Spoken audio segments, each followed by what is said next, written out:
Csönd! Úgy vélem, első dolgunk az legyen, hogy vezért válaszunk. Aki akarja, az a egy pillanat. Nekem kell vezérnek lennem, mert én vagyok a kórusvezető. És az első. Hiszen a magas cég is kipróbálja. Hát akkor... Szavazz! Rendben van! Csend! Ki akarja vezérnek? Jack.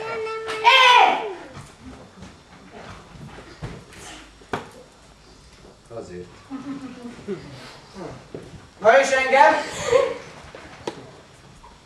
Akkor én vagyok a vezér.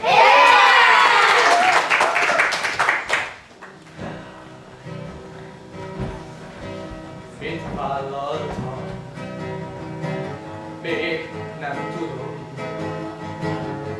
Mit ér itt a hatalom? Még éjjeleznek,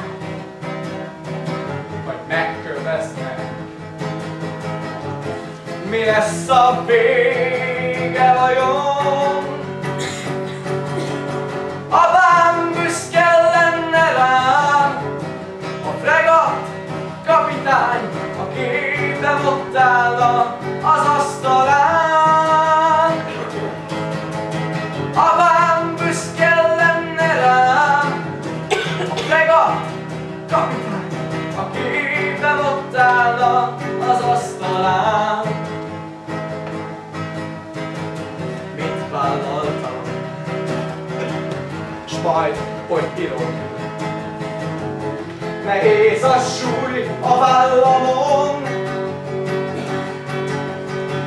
Lesz-e majd társ, egy hű barát, ki mellém áll?